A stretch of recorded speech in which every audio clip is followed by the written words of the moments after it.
Now we have our show opening.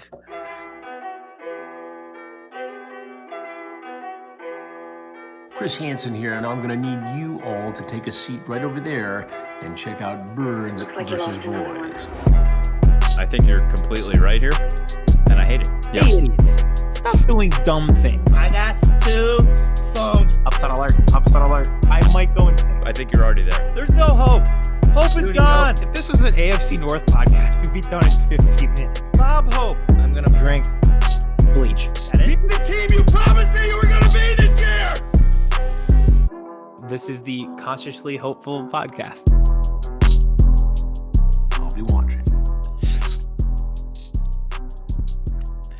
Welcome to episode 24 of Birds vs. Boys, powered by Branded Sports and brought to you, as always, by the King and Queen Vodka, Stateside Vodka.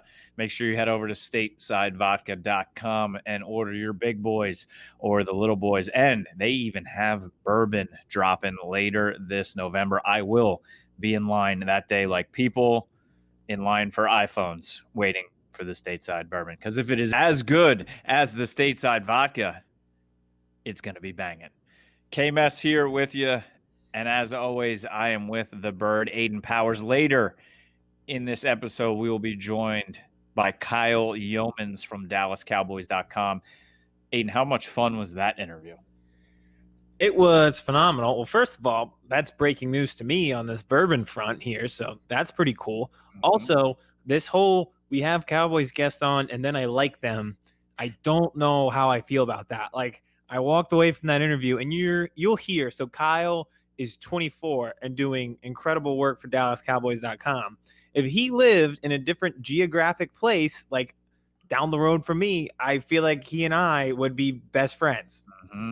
I hope that's not weird, but you know what I mean? Like football knowledge, I'm like, this guy really knows his stuff. Like he knows what he's talking about. I could definitely get along with this guy. And you could definitely have a beer with him while talking football. Yes. It's just this whole Cowboys thing that you guys have. That I told you. I told you were going to, Jeff Kavanaugh, RJ, chop it. Wait till if we keep getting on even more guys when Sean Sharif comes on, and God forbid we get Brian Broaddus or Barry Church. All that you're not gonna become a Dallas Cowboys fan, but you're gonna become a Dallas media fan. Well, you know what? The Eagles media spent the day talking about Carson Wentz versus Nick Foles for the 700th time, so I might be on my way, and it's no thanks to you guys. All right, so Cowboys are on their bye week. Don't have a lot to talk about them, but we'll get to Birds versus Boys later. So it is our Thursday edition. So as always, we're going to go around the NFL real quick with our power rankings and locks for this weekend. So, Aidan, we're going to go 1 through 5, as we have been all season. So I will go first here with my number 1 ranked team in the NFL still for 2 weeks in a row is the Steelers, the gold standard. And still they didn't look phenomenal against the Dallas Cowboys, but they found a way to win, and that's what really good teams do. They're coached well. Big Ben is an absolute warrior, and they're great. Look, spoiler alert to anyone listening to this show. They're going to be, I'm riding the stairway to 7. They're going to be my number 1 from now until the Super Bowl, if they do make it that far. So just let's get it out of the way. They're my number 1. There it is. My number 2, Chiefs. Mine as well. Very ironic that we started the show being like, well, let's go 1 through 5 because we'll quick get 1 out of the way because it'll be the Chiefs every week. And now we're like, well, it's the Steelers every week. Surprise, surprise. Surprise, surprise.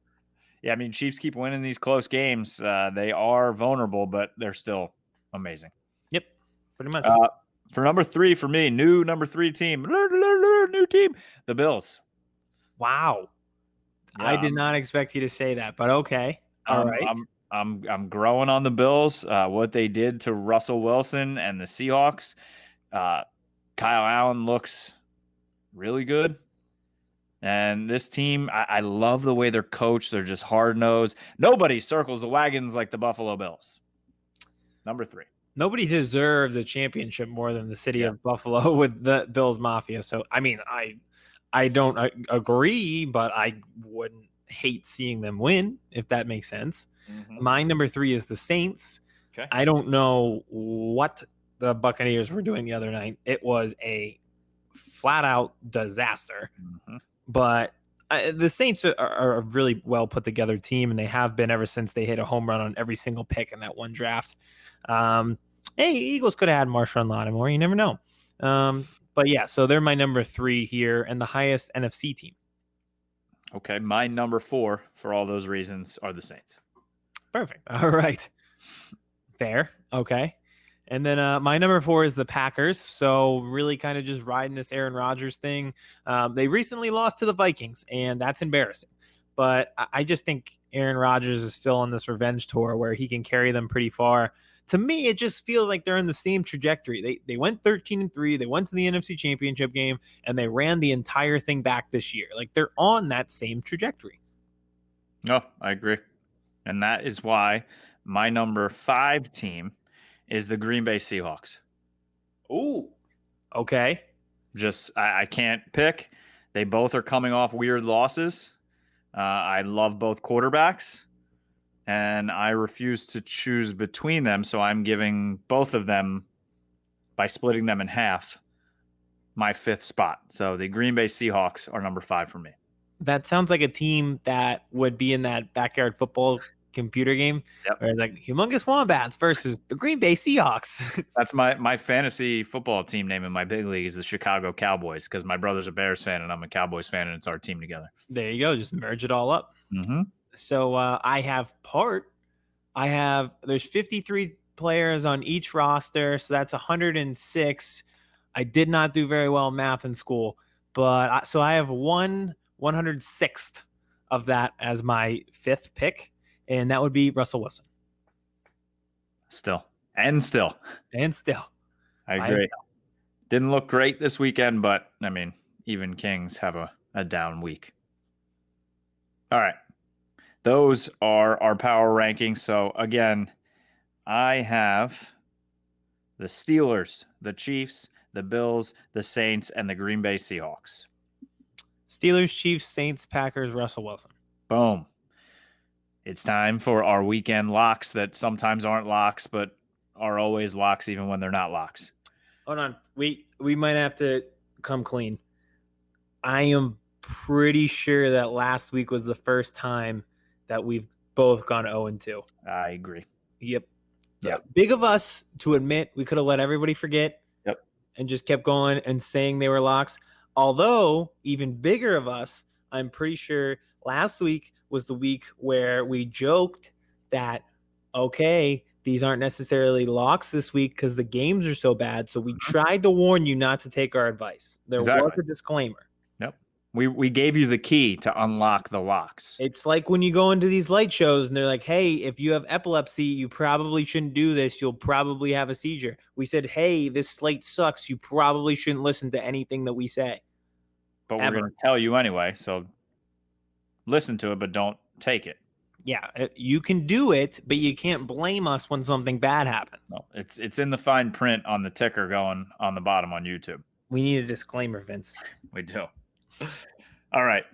So the locks are disclaimed, and I will let you go first since I went first with the power rankings with your first of 2 locks that may not be locks that are always locks during the weekend.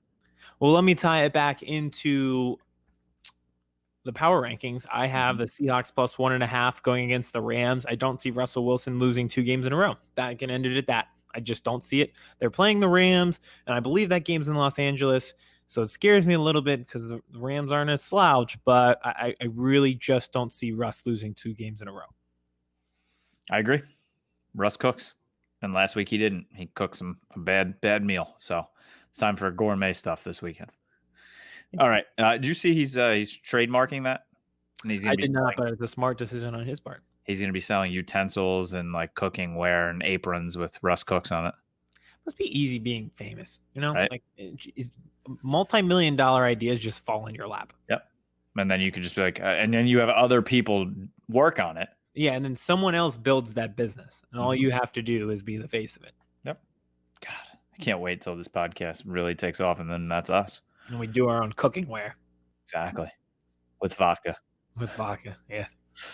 All right, so my first game, Texans are at the Browns. Browns are -3. I am so sick every time I choose to bet on the Texans this year. I have lost, except for the one time where I said bet them because you always bet the team. When their coach is fired, you always bet them the next week, and I won on the Texans for that. I think we both did that. Maybe I did that on the radio. All right. You said that here. I said that on the radio, but we both won on the Texans. Every other time I bet on the Texans, I'm done with it. I had them last week -7. They were up, and then they beat the Jags by 2. So I am going Cleveland at home -3. Maybe the Texans do really just stink. This is a big game for the Browns, trying to go 6-3, trying to stay in the playoff hunt here. So I'm going Browns -3 at home. I like that a lot if Baker Mayfield plays. So we'll see what goes on with that. Yep. Disclaimer again. Double disclaimer. Mm-hmm. All right. Your number 2 lock that may not be a lock, but is a lock of the weekend. So I have Buccaneers -5.5 against the Panthers. They just played so bad. I'm still in shock that this is almost like a law of averages situation. Like, there's just no way that they could perform that poorly twice in a row. It's got to balance out here. I think they'll actually attempt to run the ball this week, which could help them with balance. So I do like the Panthers and what Matt Rule is building, my Temple guy, but there's just no way Tom Brady comes back after that game and doesn't do well. It's just no way. If he doesn't, it's over. They should start Jalen Hurts then, I guess, huh? Maybe. No, I agree with that pick. There's no way Brady. I mean, you saw the disgust on his face 5 minutes into that game. So he's going to be in the lab in his house with Giselle baking special protein cookies for him and Antonio Brown all week. Late night snacks. Exactly. Now you go to sleep. Need your sleep. All right. Washington football team. Sorry, Vince. At the Lions. Lions are -4.5, which I do not think they should be -4.5, even though they're home. Just like in life. Yeah, no. At least we're not Lions fans, right? You always say that. Not Detroit. So I am going with Washington +4.5 here. I could see the Lions still winning this game. My shout out to my boy Jason Kabinda over there, the fullback for the Lions, but I just don't see this being a blowout type game or even a touchdown type win. I could see Washington keeping this close. They're in the hunt for the division as much, this loss against the Giants really hurt them this week, but they are still in the hunt for the division. Ron Rivera wants this team to win. Kyle Youmans talks about this in the interview about even though the Cowboys are, 2-7 right now, it's a new coaching staff and they have young players and you want to teach them how to win. It's the same thing with Ron Rivera and this Washington team. So he's going to be coaching to win. And I could see them being in this game in Detroit. Yeah, like I said, Detroit being a 4.5 point favorite against anybody is just does not bode well for them is how I will leave it. Not at all.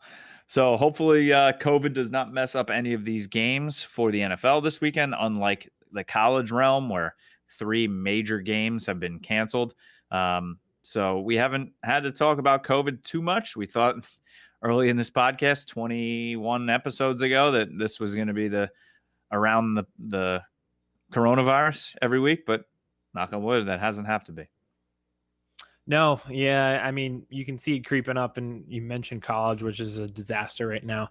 And there's been cases in the NFL as well, but, we're making it through, and I hope we continue. The cases haven't been great in the country, which scares me as well, but I'm not going to dwell on that. We're plowing ahead with football. Let's get to our interview with Kyle Youmans. So, like I said at the beginning, well-spoken, very knowledgeable, great debate because you will hear had some things sprung on us with it. So this was one of our best interviews. Like I said, I was blown away at how professional he was. He has a voice of a god. All right, let's get into the interview with Kyle Youmans. All right, Aidan, really excited about our next guest here on Birds vs. Boys. You can catch him all over DallasCowboys.com. He's on Talking Cowboys, the draft show, and even more. He's a great follow on Twitter at Kyle_Youmans. It's the one and only right there. Kyle Youmans, how are you, sir? I'm great, guys. I'm excited to talk some football with you. It's a bye week, so I've got a little extra time, and it's fantastic because I can just sit back, relax, and just debate how terrible the NFC East is basically what we're talking about at this point. So, hey, we've got two ends of it, and I'm excited to hit it. Yeah, last week Aidan showed up with cucumbers on his eyes and stuff because it was the Eagles bye week. I put my robe on. I was relaxed. We were in first place on a bye week. It was time to relax. You throw up like the Jalen Smith hoodie, like the post-game hoodie at the end, and just kind of tighten it up a little bit. That's and perfect. Look like I love it. I love the Jalen Smith. The play on the field, not so much. Oh, there it is. Fair enough. Oh, I like that. Wow. Okay, now I feel like I'm unprepared.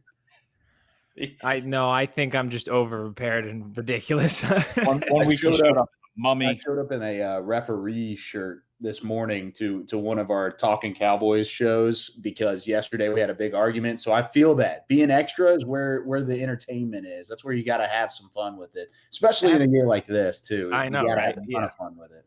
Yeah, definitely got to bring some props and stuff to it. Oh yeah, for sure.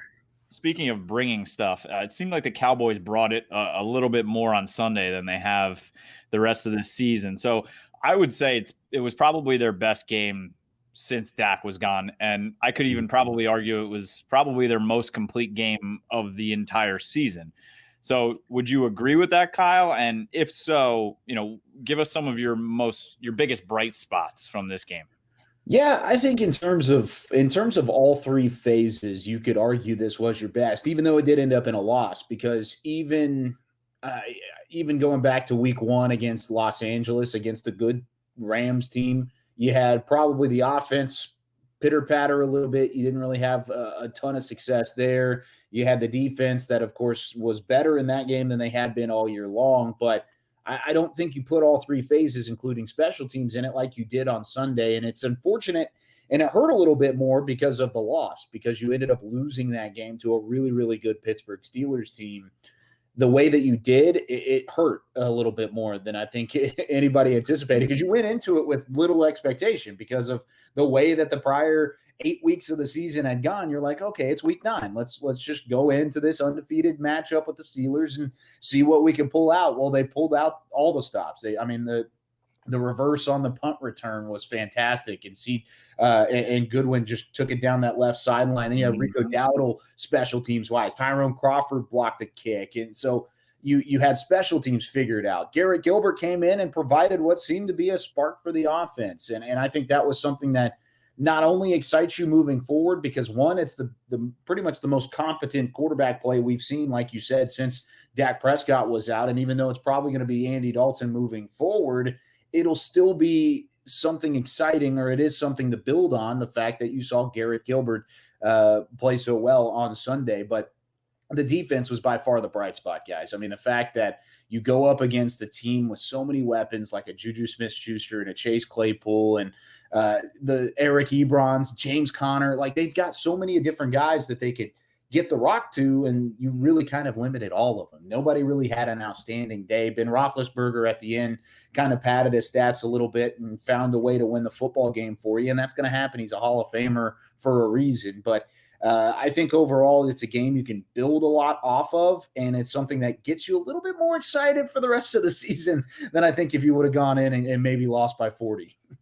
And that kind of reminds me we recorded on Tuesday post this game, and I've kind of, unfortunately, am on team tank. I want a good draft pick. They're not going anywhere, but Aidan keeps trying to pull me off that ledge, even though he's an Eagles fan. So I was positive after the game, and he got me. He's like, don't tell me there wasn't a point in that game where you wanted to win that game, and at the end you were sad. And I was like, all right.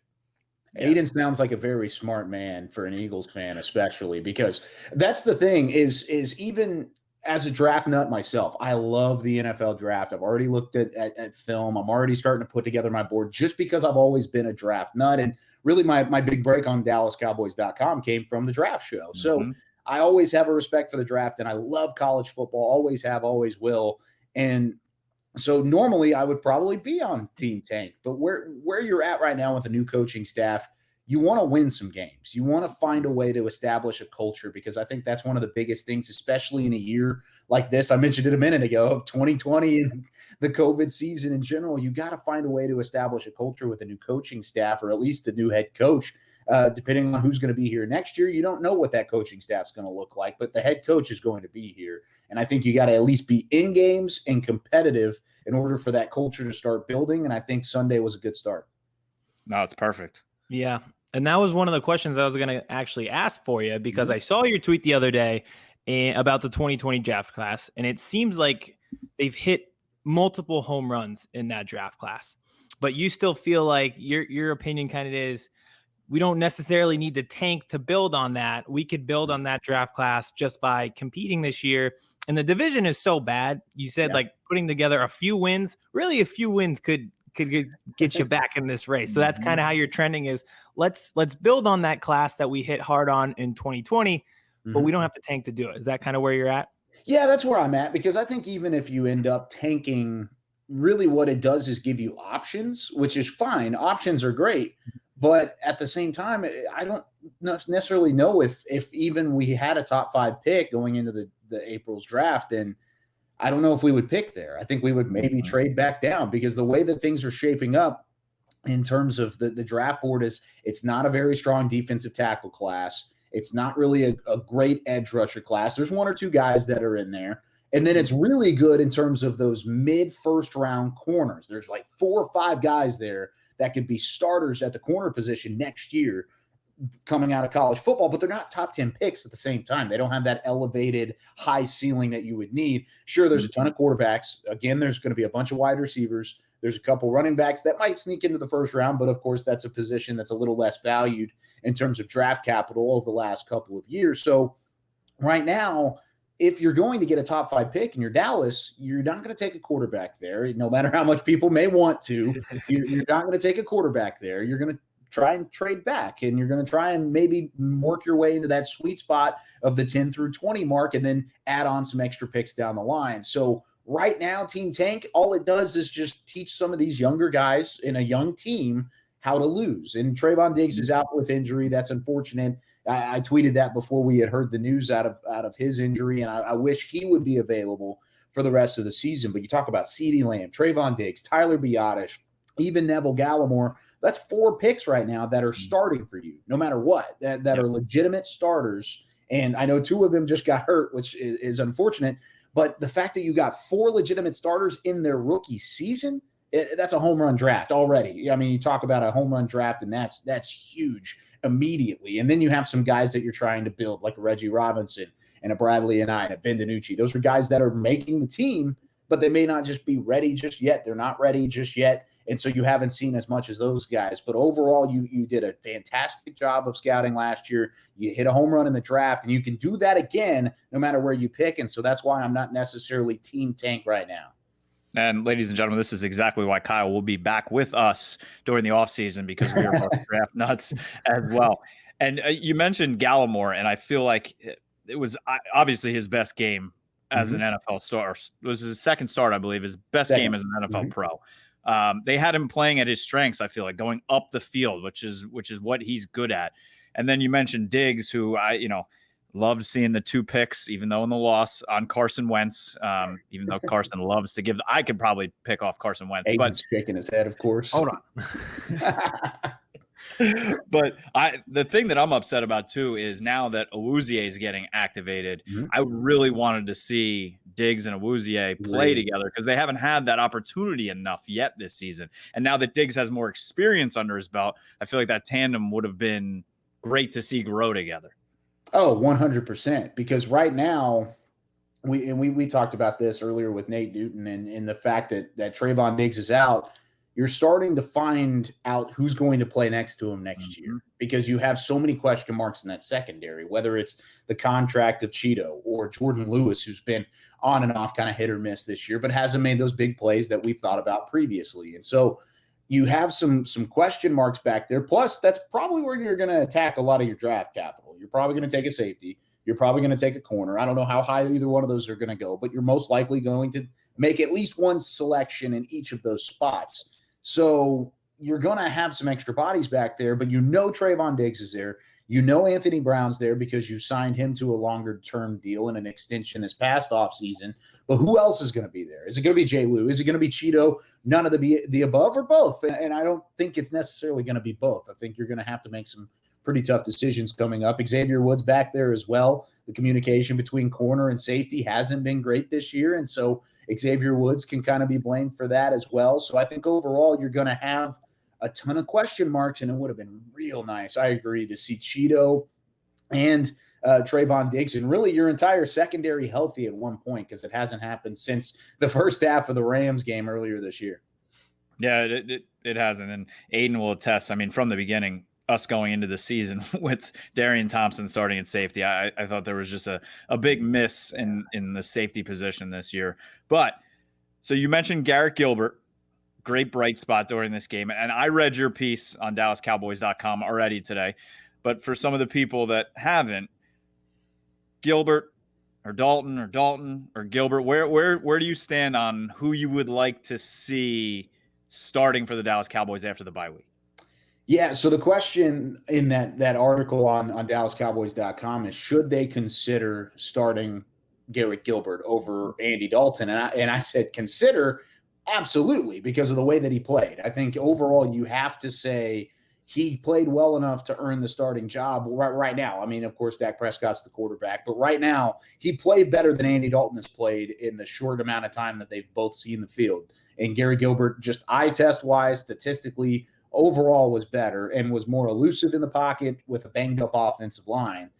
But you can't necessarily go away from who you brought in to do a specific job, and that's Andy Dalton. You got to give him a chance again to go back out and prove himself. I mean, he's a multi-Pro Bowler. He's a 10-year veteran in the league. This is a guy who probably is going to figure it out sooner than later. If not, I mean, he's more likely to figure it out, more likely than Garrett Gilbert was to succeed this past week against Pittsburgh. And we saw what Garrett Gilbert can do. But the fact of the matter is some people are saying this is a tough conversation. This is a tough back and forth. This is a good problem to have, because a week ago we were debating, do the Cowboys actually have a quarterback? Because we have Ben DiNucci, Cooper Rush, and Garrett freaking Gilbert, who came from the Alliance of American Football. And instead, now you're saying we've got a multi-Pro Bowler and apparently Garrett Gilbert, who could be your backup of the future. You never know, depending on what his situation is and what your situation is at the quarterback position moving forward. So you're in a good spot, and you have some flexibility, because if Andy Dalton goes out and we see the same Andy Dalton that we saw against Arizona, that we saw early against Washington, then you have a shorter leash, and you can put Garrett Gilbert back in there and have really less of a transition than you would have originally thought. But if you go back out and you throw Andy Dalton back out there and you see the same one that we saw in the back half of the Giants game, where he was methodically moving down the field and was able to effectively run an offense, then you're going to feel much better about your quarterback position in the second half of the season than you have at any point. Couldn't agree more. It's very nice to finally, with all the injuries that all of our teams have suffered, it's nice to have a little bit of flexibility at certain positions. Just a tiny bit. It's only in that one spot, because our offensive line still looks like an infirmary right now. Because that's very true. It's ridiculous. But I agree with you. I love using the word flexibility. It's almost like it hasn't been in my vocabulary this season. I know, yeah. Flexibility, optionality, they were out the window pretty much. Exactly. The two teams have really been mirroring, besides the Eagles for once having Carson Wentz healthy and the Cowboys not having Dak healthy. The teams have really mirrored each other with the injuries and the bad play. So they really have all season long. Yeah, and at similar positions too. Yeah, absolutely. Well, let me switch gears with you quick. I wanted to ask a serious question, because Kevin and I have had this conversation together, both on and off air. So we've been talking about it a little bit. Like, we just brought up the injuries. It's been tough. We talked about Team Tank, like 2 wins, 3 wins for the Eagles. But you always host a post-game show. You're always producing content for DallasCowboys.com. How do you keep people engaged in a year that's been pretty downtrodden like this? You know, and usually in a spot like that, I would say it's been tough, but it really hasn't been. That's the thing, is one, our fans are the greatest in the world. They really are. And I can say that about the NFL in general. I mean, Eagles fans, Cowboys fans, Giants, football team. You can say anything about those fan bases, and they're the best in the world. They really are. They're ride or die. If they're losing, they're angry, but they're excited about the draft. And there's so many things to look forward to. And there's always good content to come about it. And Nick Eatman, of course, on DallasCowboys.com with me, he said it best in one of our meetings, and I really like the way he put it. He said, just because the team is 2-7 doesn't mean we're 2-7. We can continue to get better and to put content out there for these fans that, of course, are still reading and still finding out what's going on with their team. And just because they're losing, they may be angry, but they're not checked out. They're not empathetic about the whole thing. And apathetic. I can't even speak right now, but they're not lazy about the whole season in general. Sure, there's a couple fans that are fair weather, and that's going to happen with any sports franchise at any level. But I think at the moment you got to step back, especially in a season like this, and say, listen, I get to sit around and watch football in what has been the craziest year of all time. And I get to sit here and write about football and talk about football, take every day as a blessing. Because, one, we don't know how long that'll last in terms of anything in life. You never know if what's going to happen and what the next day brings. So, ultimately, you want to be able to portray that there's no other place I'd rather be type of feeling to the fans. And the fans are the same way. I mean, they don't know when they're next going to see a championship. So they take everything as it comes. I mean, everyone, whenever there was a COVID shutdown in sports, was just itching for sports to return. So who knows what the future brings. And so that's one thing that me and the rest of the team at DallasCowboys.com, and I'm sure you guys are the same way, is you're going to bring your A game every single time because you want to be better and you want to put out great content to the best fans in the world, and ultimately it makes it a ton of fun. So it hasn't been tough at all, really, because whenever you live life like that, it really makes it a ton of fun. I love that. Yeah, we were joking at the beginning of the year. We're like, as this goes on, we're like, as much as I hate the Eagles, I'm like, I kind of need them to win some games. And he was saying the same about the Cowboys. And we have this podcast. So yes, we go all the way around the NFL, but at the same time, we have a podcast, Eagles and Cowboys, and they're horrible. So yeah, it was. But you're right. You bring on the A game. But so tell us a little bit how is it like working for DallasCowboys.com, being at the Star, doing shows with guys like Nate Newton, just a little behind the scenes. Yeah, I mean, it's fantastic. And the thing is growing up. So I grew up in Waco. I don't know if you guys knew that or had any background there, but I grew up in Waco. It was funny because I was a baseball player growing up, but I always loved the football X's and O's side of things. I love the scouting side. I love the coaching side. And there were points where I thought about going into coaching, and ultimately I was like, I'm going to go into broadcasting because I feel like this kind of fits my skill set a little bit better. And I mean, once I finally got into it, I took off and I loved it. And so the Star has always been around my life. Being in Waco, it's a Cowboys market. Then I went to school up in North Texas in Denton. And so I was around the Star again. We were down the street from Valley Ranch and, of course, AT&T Stadium. And you see it everywhere when you're in the DFW area. And really, I mean, in the South in general, you see the Star. It's a brand. It's something that's polarizing no matter where you're at. And I think overall, the part of my job right now that's the craziest is, I mean, I'm 24 years old and I get a chance to work with some of the guys who are legends in the game. I mean, you mentioned Nate Newton. I mean, even Barry Church is one of my good friends now. Isaiah Stanback has a championship ring, and there are other guys that we've worked with, like a Jesse Holley, and even legends that didn't play the game, like Mickey Spagnola and Brian Broaddus and Dave Hellman. All these guys I've always looked up to and listened to for a long, long time. And so for me, it's a dream come true every single day. Every time I get to walk into that building and kind of look around at the history, and every time I go to lunch, I walk past the Lombardi trophies, and it's like, this is really, really cool.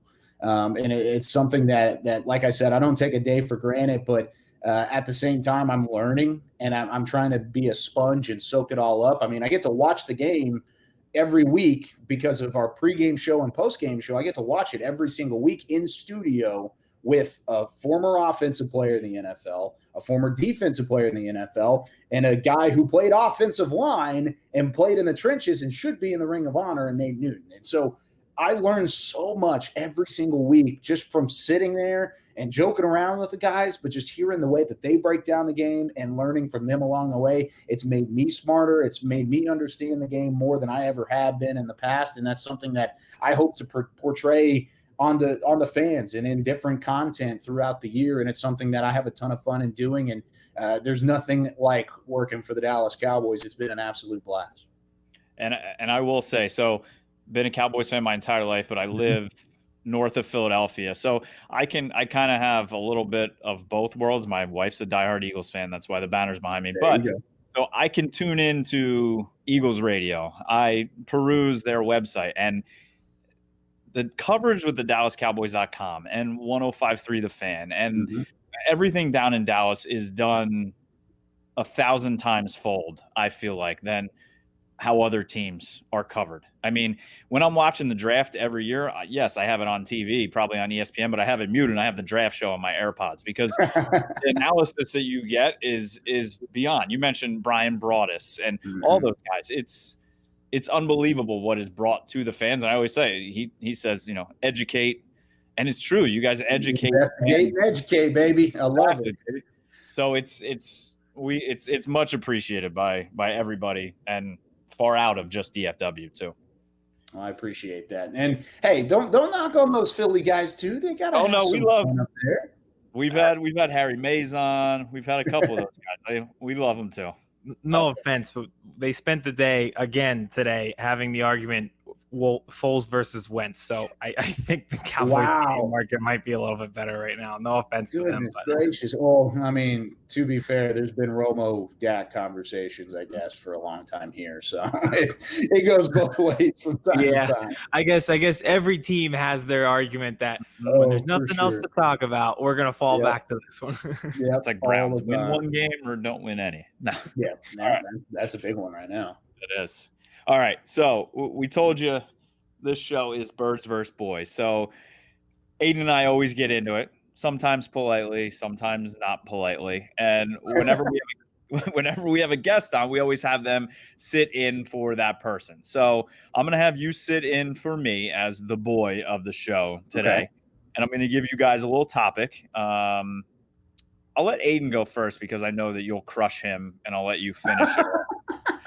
So you're putting too much pressure on me. What if I mess up? What if I don't get it right? I don't know. There's a lot going on here. Impossible. All right.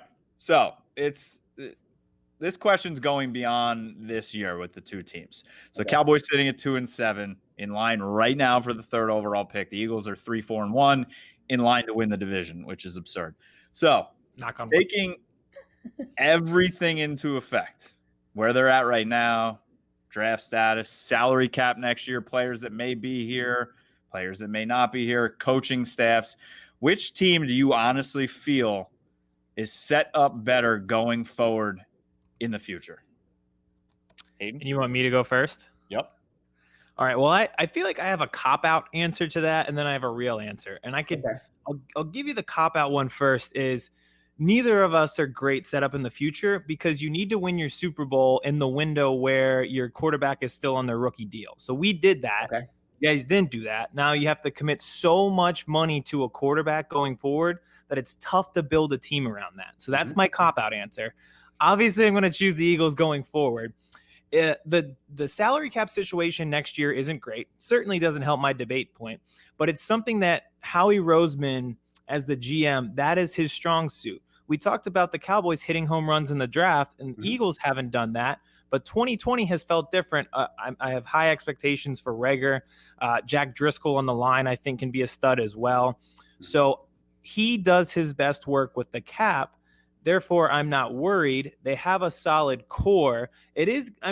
Our window is closing. We're getting older, but I see pieces that they're surrounding Carson Wentz with that I'm like, okay, we can kind of revive this thing, and instead of do a rebuild, just do a reload. But it depends on how well they draft.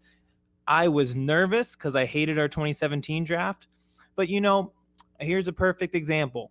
In 2018, we got Dallas Goedert, jumped over Dallas to get him. So they've been hitting more recently in drafts, which gives me hope that this is going to be a reload. We have our coach. We have our defensive coordinator. We have our quarterback. Mhm. That's what you need. We can reload this thing. Do you have your quarterback? Yes. That's a question that we've been asking for Philly for a while now. So I kind of want to go to the first part of your argument here. Who are your NFC favorites right now to win the Super Bowl? Like, if you had to pick an NFC team to win the Super Bowl, who are you picking? I personally lean toward. I know the Seahawks defense is Terrible. atrocious, but I mean, I'm not even saying like favorites. Just name teams that could win the Super Bowl in the NFC East. okay. Saints. Well, let's start there. We'll start with the Seahawks. I like Okay. Russell Wilson a lot. I think Packers have a good chance. NFC Okay. Championship last year with Aaron Rodgers. Gotcha. Hard to say the Bucks after what we saw the other night. Yeah, So okay. I'll go Saints. I'm Okay, trying to Saints. think who else. Those Those three are really the good main. ones. What was that? Those are my main three. Those are the three? Okay, so your first part of your argument was about the paying the quarterback and how it's tough to build a good team around paying the quarterback. There's three things that are in common with those three teams. You've paid your dang quarterback, and you've got Russell Wilson, Aaron Rodgers, and you've got Drew Brees, and all three of them have been paid. And you've still been able to build around your team there. So I don't think necessarily – I get the don't pay your quarterback until the rookie deal, or you got to win while your quarterback's on your rookie deal. I completely get that, and I 100% agree, because normally that's the case. But at least right now, where you're at least these three teams are proving that it can be done, and it has been done a couple different times in the past. Now, specifically with the Cowboys, they're going to pay Dak Prescott, and he's your quarterback. That's out of the way. You're not going to be able to get rid of Ezekiel Elliott. Still a really good player, and it's a quarterback, or it's a contract rather, that's going to eat up a ton of space, but he's still a really good player, and you have Tony Pollard on a rookie deal for another year at least.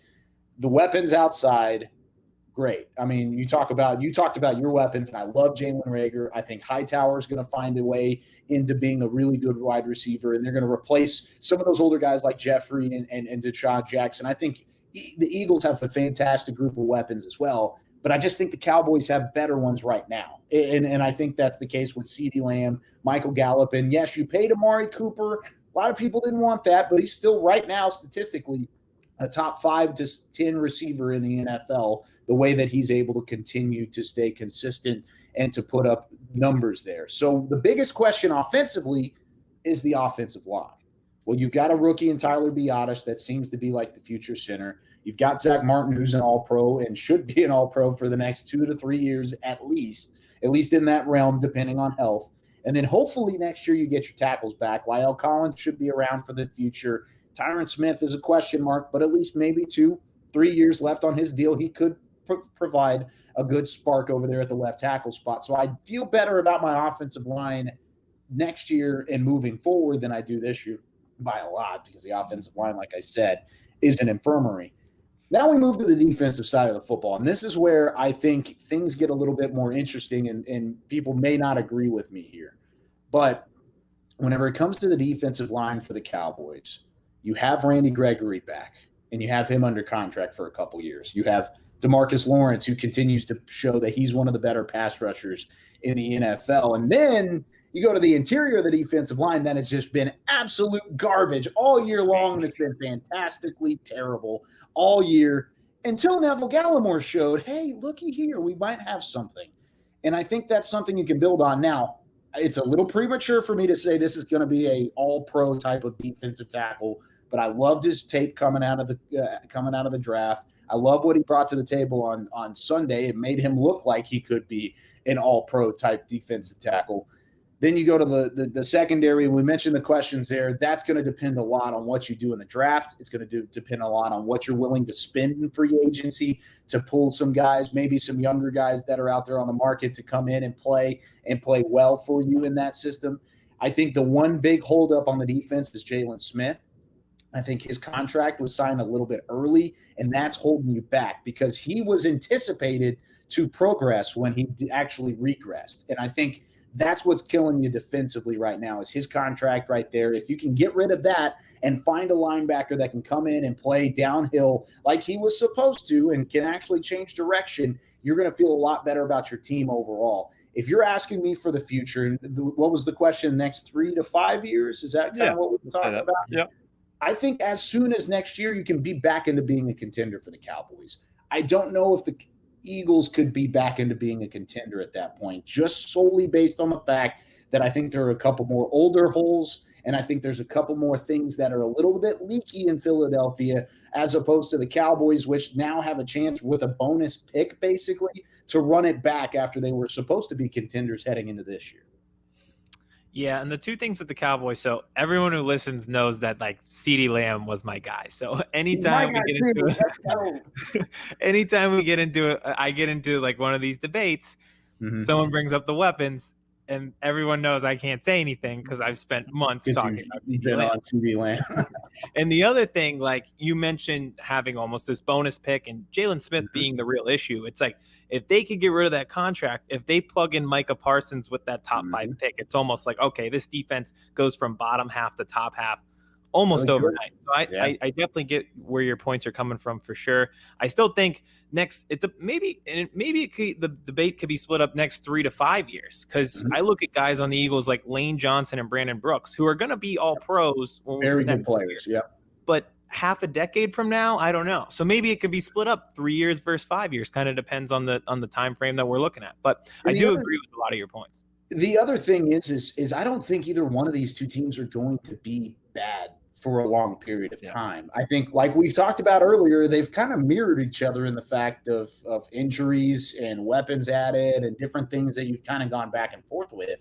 And that's one of the reasons, why there hasn't been a repeat winner in this division since I was in elementary school. So it's like there's been forever since we've had a repeat winner, and it's because there's a lot of parity in this league. And yes, the Eagles and the Cowboys have been better than the Giants and the football team for an extended period of time. But I think these two teams are set up better for the future than most people anticipate just based off of the records that you have this year. It's fun to make fun of the NFC least. It's really easy to do that.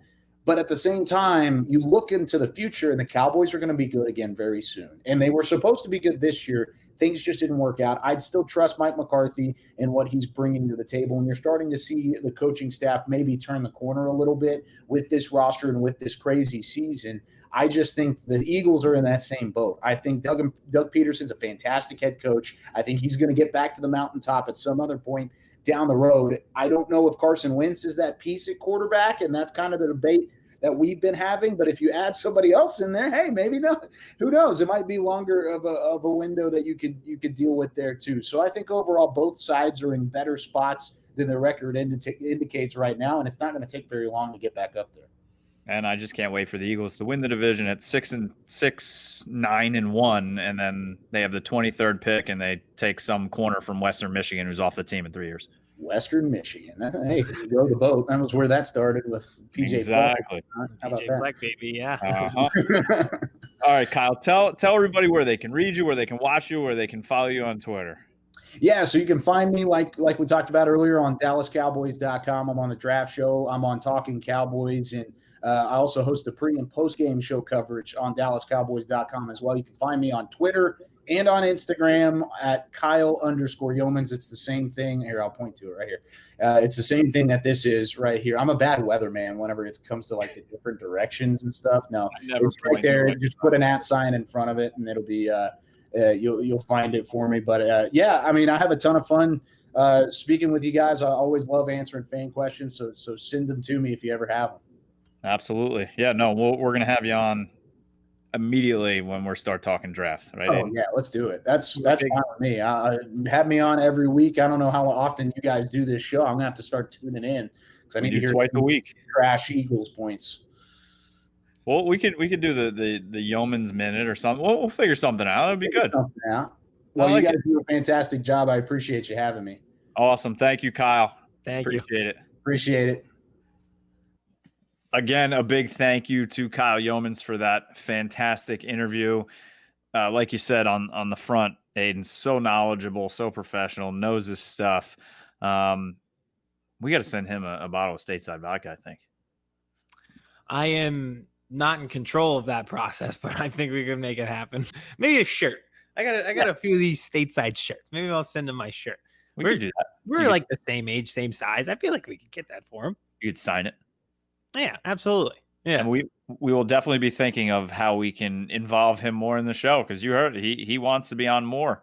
So we need the Youmans minute or we'll think about it. I am a big draft guy. Yep, me too. We have had you are as well, and me and you. I feel like on that draft show called a lot of the picks. You, Jeff Kavanaugh, Kyle Youmans. We're just gonna form the Avengers draft prep show and do our own thing and just talk about prospects for come the offseason. That is my dream. I'm going to form the Avengers of draft prep. I love it. Please. That's a good way to get me. Kyle involved and back on. Can I be Mr. America or Captain America of the draft? You can. Yeah, absolutely. I will be Ant-Man. Perfect. Sink really small and just there around. Yeah, I'm around. Hey, look, A for Ant. A for Ant. All right.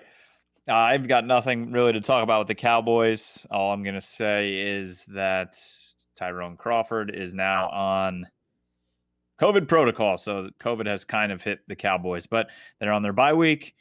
Not much going on except Jerry Jones on 105.3 The Fan this week with RJ Choppy, our former guest. And RJ asked him, if you do have the 3rd overall pick, is it stupid to ask, would it be on a quarterback? And Jerry kind of shut him down again and said, yes, it was a stupid question, blah, blah, blah, blah, blah. RJ laughed at him, and then it got national play on Pat McAfee's show. So our boys, Sean and RJ, are getting, besides being here, which is huge for them, I know that, they're getting national play. It's a stupid question until it happens. Exactly. And I mentioned in that interview with Kyle, you could reset this quarterback market. If you believe in Justin Fields, you could save yourself a lot of money and spend it elsewhere and still be good at quarterback. It's a stupid question until you're top 3, and everyone in that war room is asking the same question. I think my 3rd grade teacher said there's no stupid questions. The only stupid questions are the questions you don't ask. Which is one of the biggest lies of elementary school. Have you ever asked a stupid question in front of between the grades of 3 and 8? Have you ever asked a stupid question in front of that group of kids? Yes. Yeah. Get crushed. It doesn't go well. You just get roasted. So producer Vince apparently asked a very stupid question to Ross Tucker in school not too long ago. So there are such things. If he ever comes on the show, we have to make Vince do the entire interview as redemption. Just keep it. He has to ask that question though up front again. Yes. Oh yeah. That's how we'll start it. We'll be like, yes, we're a very professional podcast. Here's our producer. He has a very dumb question for you. Maybe it'll go better the second time around. Yeah. Or ask, don't even say it that way. Just ask him the same question as before and see if he realizes and be like, some idiot asked me that a few months ago. Oh God. So that's all I got with the Cowboys. I am on vacation, but kind of when you were in first place, you were on vacation, sort of like Bora Bora, maybe. I'm on vacation more in like Fargo, Alaska. Yeah. Bora Bora, Bethany Beach, Delaware, I don't know. One of those two. Same thing. Same thing. But you I've been to both of those. So I could say not the same thing. Bora Bora, Bethany Beach, and you Bismarck, North Dakota. Boom.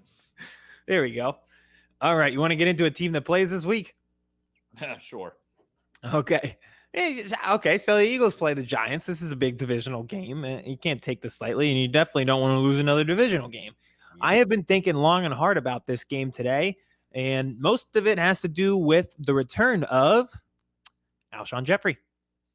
Number 17. Alshon Jeffery. So I've been thinking about this because I don't know how excited the rest of the fan base is. You may have heard people aren't too high on him. Mm-hmm. You may have heard through Josina Anderson how he feels sometimes about the teams. I cannot hear from her because I am blocked. But I did not know this. She blocked you. She searched her own name. I wrote a blog for Branded Sports, basically, and I did call her out because I forget what she did, but it was very unprofessional. And I was like, it was when Wentz got hurt and he got his concussion, and she was basically making fun of him having a concussion. And I kind of jumped on her for that.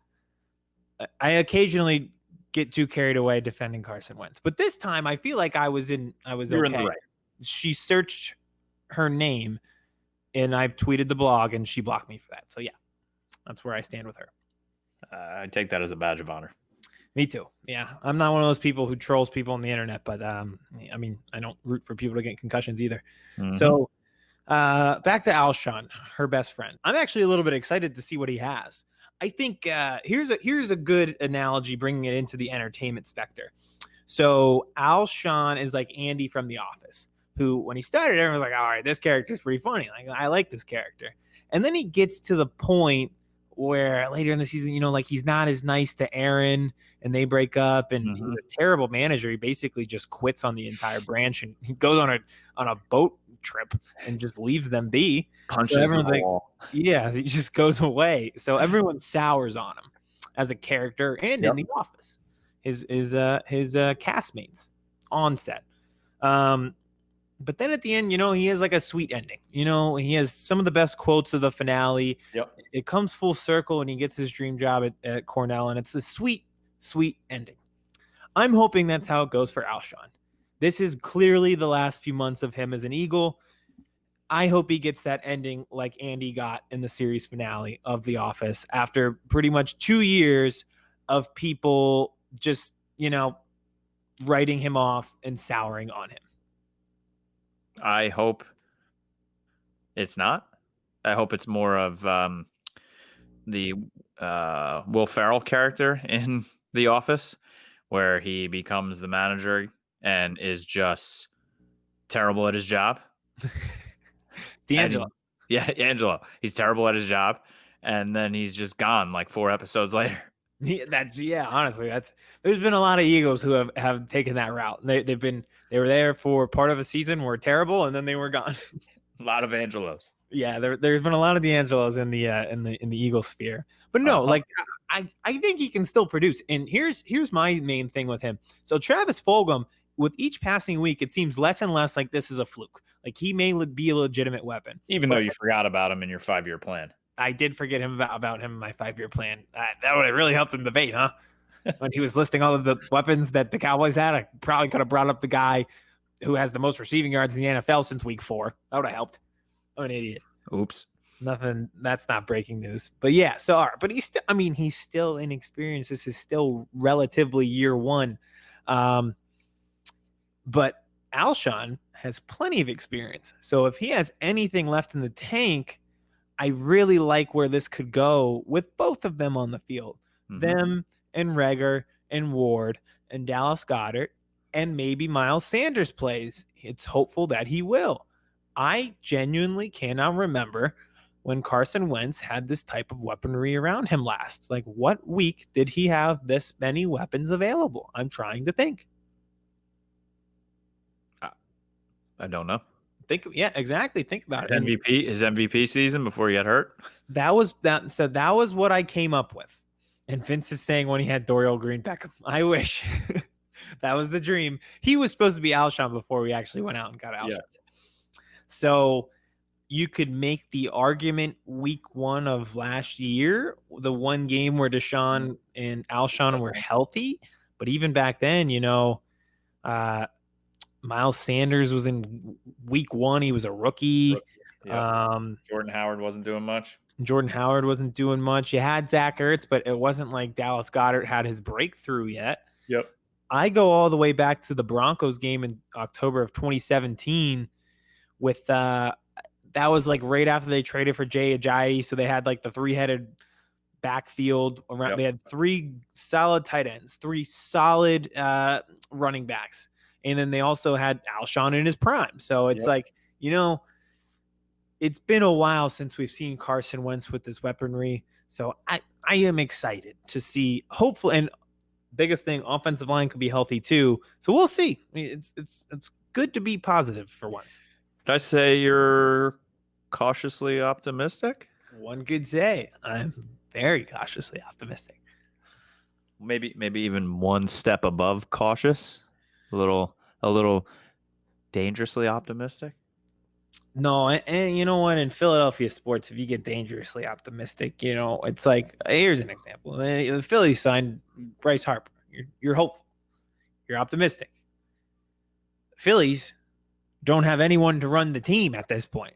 You can't cross that threshold between cautiously and dangerously, because dangerously you might as well just be doing stunts for jackass, because you're just gonna get yourself hurt. And now JT is a free agent. Exactly. Thank you. What was the point of being optimistic for that 1 year? Eat that. So yeah. So I'm still cautiously optimistic, because I also don't know who's going to play yet. Like Miles Sanders could not play. Lane Johnson might not play, and then I'm like, all right, well, we're right back where we started. But for now, I'm cautiously optimistic. I like it. Yeah. No, I expect the Eagles to come out off a bye week like they always used to do with Andy Reid. Wasn't I think they were like undefeated out of a bye under Andy Reid, or maybe they lost one. The only one that they lost was his final year. And that's how that to me was the moment when everybody was like, it's time. It's over. It's over. It's time. When he lost off the bye week, I really thought he probably even knew it himself. Yep. He's like, I got to go win a Super Bowl.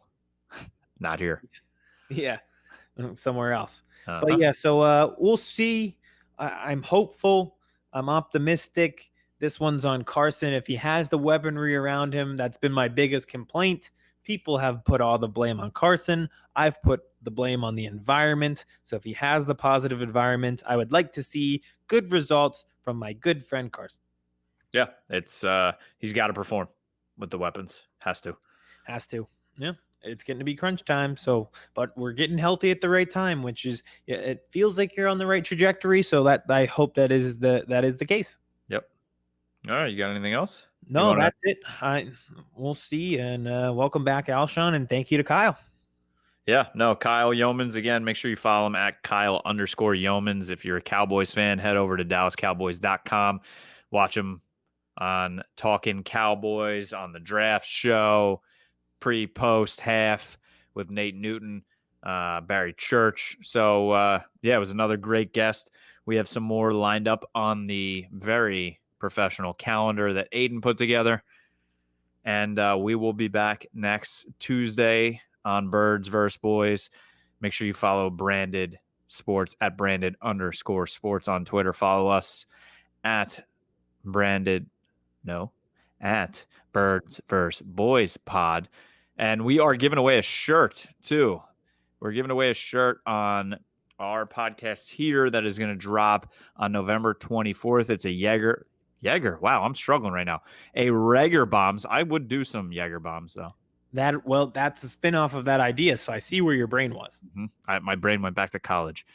We're giving away a Rager Bombs shirt. All you got to do is follow us on Twitter, retweet the contest tweet, go on Apple and rate us 5 stars, because let's face it, we deserve 5 stars. If you don't have an Apple phone, show us that you subscribed on YouTube. Take a screenshot, post it under the contest tweet, and boom, you're entered, and we will give away a shirt on the 24th. So make sure you're following me at KMess22 on Twitter, and Aidan is around. As always, I am around Philadelphia. It's been a great week in the city. Let's keep the momentum rolling through Sunday. And you'll see him strolling around with a stateside vodka bottle in hand. Win or lose.